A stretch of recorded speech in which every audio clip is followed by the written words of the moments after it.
Hello guys, welcome to backend series. तो अभी हमारा एक्सप्रेस का लेक्चर 12 है।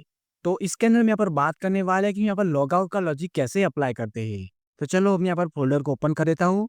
तो प्रीवियस वीडियो के अंदर हमने यहाँ पर लॉगिन की एपीआई को इंटीग्रेट किया था और उसके बाद हमने यहाँ पर पेज को प्रोटेक्ट किया था। मतलब ये जो हमारा डैशबोर्ड वाला पेज है ना, उससे हमने यहाँ पर प्रोटेक्ट किया था। तो ये तो यहाँ पर लॉग इन का लॉजिक हुआ। तो अब हम यहाँ पर बात करने वाले हैं कि यहाँ पर लॉग आउट का लॉजिक कैसे अप्लाई करते हैं। तो यहाँ मैं हेडर के कॉम्पोनेंट के अंदर जाता हूँ। तो इसके अंदर हमने यहाँ पर क्या किया है, हमने यहाँ पर एक टाइटल को यहाँ पर दिखाया है। तो अब मैं क्या करता हूँ, यहाँ पर एक बटन को भी यहाँ पर ऐड कर देता हूँ। तो पहले यहाँ पर स्टाइल में यहाँ पर चेंजेस करता हूँ। हमने इसे यहाँ पर फ्लेक्स किया है और यहाँ पर जस्टिफाई सेंटर किया है। तो इसे यहाँ पर जस्टिफाई ट्विन कर देता हूँ। ओके। और अब यहाँ पर मैं एक बटन को क्रिएट करता हूँ और इसका हम यहाँ पर नाम लिखेंगे लॉग आउट। अब देखो, वैसे तो हमें यहाँ पर क्या करना चाहिए कि अगर हमारा यूजर यहाँ पर लॉग इन होता है तो सिर्फ उसी केस में हमें यहाँ पर लॉग आउट बटन को दिखाना चाहिए। पर अभी मैं आपको यहाँ पर समझाने के लिए इसे यहाँ पर डायरेक्टली यहाँ पर ऐड कर देता हूँ। तो चलो अब इसके ऊपर मैं यहाँ पर स्टाइल को अप्लाई कर देता हूँ। पहले यहाँ पर पैडिंग को ऐड करता हूँ, तो अब लिखता हूँ px3 py2। उसके बाद यहाँ पर बैकग्राउंड को ऐड करता हूँ। ओके। तो इसे यहाँ पर ऊपर से कॉपी कर देता हूँ। इस वाले कलर को हम यहाँ पर अप्लाई करते हैं। तो इसे मैं यहाँ पर पास कर देता हूँ। उसके बाद यहाँ पर टेक्स्ट को यहाँ पर वाइट कर देता हूँ। जब लिखता हूँ टेक्स्ट वाइट। ओके। तो इस तरीके से मैं यहाँ पर बटन को क्रिएट करता हूँ। ओके। तो चलो अब मैं यहाँ पर इसका आउटपुट दिखा देता हूँ। तो पहले यहाँ पर फ्रंट एंड के अंदर जाता हूँ। तो यहाँ पर लिखता हूँ सिली फ्रंट एंड। ओके। और अब इसे मैं यहाँ पर रन करता हूँ। तो यहाँ पर लिखना है npm run date। ओके। तो आप फ्रंट एंड यहाँ पर स्पोर्ट के ऊपर यहाँ पर रन हो जाएगा। तो अब इसे मैं यहाँ पर ओपन करता हूँ। तो देखो, हमारा लॉगआउट वाला बटन यहाँ पर आ चुका है। तो अब मैं क्या करता हूँ, पहले मैं यहाँ पर यूजर को लॉग इन करवाता हूँ। तो अपने लॉगिन वाले पेज के ऊपर जाता हूँ। फिर अपने यूजर को लॉग इन करता हूँ। तो मैं पासवर्ड का लिखता हूँ run123। ओके। और अब इसे मैं यहाँ पर लॉग इन कर देता हूँ। तो देखो, मैं यहाँ पर एरर आ रही है क्योंकि हमने यहाँ पर सर्वर को स्टार्ट नहीं किया था। तो चलो पहले यहाँ पर सर्वर को स्टार्ट कर देता हूँ। फिर मैं एक और टर्मिनल को ओपन करता हूँ और अब मैं यहाँ पर सर्वर वाले फोल्डर के अंदर जाता हूँ। तो इसका हमने यहाँ पर नाम लिखा था एक्सप्रेस। तो हमने लिखना है सीडी एक्सप्रेस। तो अब इसके लिए मैंने यहाँ पर एक शॉर्ट की बनाई थी। तो यहाँ पर लिखना है npm स्टार्ट। तो देखो, हमारा सर्वर यहाँ पर स्टार्ट हो चुका है और हमारा डेटाबेस भी यहाँ पर कनेक्ट हो चुका है। तो अब यहाँ पर फ्रंट एंड के ऊपर जाता हूँ। ओके। अब इसे यहाँ पर फिर से यहाँ पर लॉग इन करवाता हूँ। तो देखो, हमारा यूजर यहाँ पर लॉगिन हो चुका है।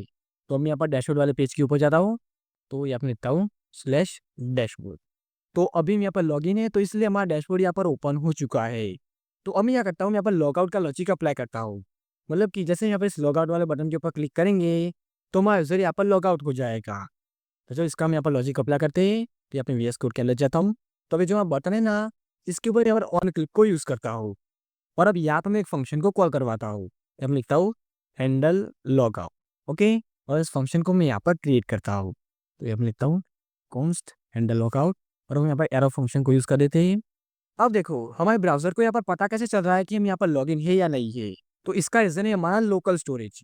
हमने यहाँ पर क्या किया है कि जब हम यहाँ पर लॉगिन हो रहे हैं तब हमने यहाँ पर लोकल स्टोरेज के अंदर हमने यहाँ पर टोकन को स्टोर करवाया है। तो इसके अकॉर्डिंग यहाँ पर उसे पता चल रहा है कि हम यहाँ पर लॉगिन है या नहीं है। तो अब हम यहाँ पर लॉग आउट करना है, तो यहाँ पर क्या करना होगा कि जो हमारा टोकन है ना, उससे हम यहाँ पर लोकल स्टोरेज के अंदर से हमें यहाँ पर निकालना होगा। तो चलो अब इसका हम यहाँ पर लॉजिक अप्लाई करते हैं। तो ये जो हमारा फंक्शन है ना, उसके ऊपर यहाँ पर लोकल स्टोरेज को यूज़ करता हूँ। फिर यहाँ पर लिखना है लोकल स्टोरेज। और अब इसके अंदर यहाँ पर एक मेथड होती है जिसका नाम है यहाँ पर रिमूव आइटम। तो यहाँ पर इस मेथड को यूज़ करना है और अब इसके अंदर यहाँ पर की का नाम लिखना है। तो यहाँ पर टोकन नाम की यहाँ पर की बनाई थी, फिर मैं यहाँ पर लिखना है टोकन। तो जो हमारा टोकन है ना, वो यहाँ पर लोकल स्टोरेज के अंदर से यहाँ पर रिमूव हो जाएगा। अब जैसे हमारा टोकन यहाँ पर रिमूव हो जाता है, उसके बाद यूजर को मैं यहाँ पर नेविगेट करना चाहता हूँ। तो उसके लिए यहाँ पर क्या करना है, यहाँ पर एक वेरिएबल को क्रिएट करना है। यहाँ पर लिखता हूँ कॉन्स्ट नेविगेट इक्वल टू, यहाँ लिखता हूँ यूज नेविगेट। ओके। और अब इसे उससे कि यहाँ पर यूजर को नेविगेट करवाएंगे। तो यहाँ लिखता हूँ नेविगेट और इसका यहाँ पर लिखता हूँ /login। तो अब क्या होगा कि जैसे हम यहाँ पर इस लॉगआउट वाले बटन के ऊपर क्लिक करेंगे तो हमारे फंक्शन यहाँ पर चल जाएगा। और ये फंक्शन क्या करेगा कि जो हमारा लोकल स्टोरेज है ना, उसके अंदर से यहाँ पर टोकन को निकाल देगा, मतलब कि रिमूव कर देगा। और इसके बाद यूजर को मेरे पास /login के ऊपर हम यहाँ पर नेविगेट करवा रहे हैं। ओके। तो इसे यहाँ पर सेव करता हूँ और मैं आपको इसका आउटपुट दिखा देता हूँ। तो यहाँ मैं इस लॉगआउट वाले बटन के ऊपर क्लिक कर देता हूँ। तो देखो, यहाँ पर लॉग आउट हो चुका है और हम यहाँ पर /login के ऊपर यहाँ पर नेविगेट हो चुके हैं। तो अब मैं क्या करता हूँ, यहाँ पर डैशबोर्ड वाले पेज के ऊपर जाता हूँ। तो यहाँ पर लिखता हूँ डैशबोर्ड। तो देखो, यहाँ पर आ रहा है यू आर नॉट ऑथराइज, क्योंकि अभी हम यहाँ पर लॉगिन नहीं है। अब जैसे मैं यहाँ पर लॉगिन कर दूंगा, उसके बाद यहाँ पर इस पेज को यहाँ पर एक्सेस कर पाऊंगा। तो यहाँ पे लॉगिन वाले पेज के ऊपर जाता हूँ। ओके। पासवर्ड को मैं यहाँ पर लॉगिन करता हूँ। तो मैं ईमेल को पास करता हूँ और पासवर्ड को मैं यहाँ पर पास कर देता हूँ और मैं यहाँ पर इसे लॉगिन कर देता हूँ। ओके, तो देखो हम यहाँ पर लॉगिन हो चुके हैं। तो अब मैं यहाँ पर डैशबोर्ड वाले पेज के ऊपर जाऊँगा तो उसे मैं यहाँ पर एक्सेस कर पाऊँगा। तो यहाँ पे लिखता हूँ डैशबोर्ड। ओके, तो देखो अब इसे मैं यहाँ पे एक्सेस कर पा रहा हूँ। और अगर मैं यहाँ पर लॉगआउट के ऊपर क्लिक करूँगा तो मैं यहाँ पर लॉगआउट हो जाऊँगा। ओके, तो इस टाइप से हमारा लॉगआउट का लॉजिक वर्क करता है।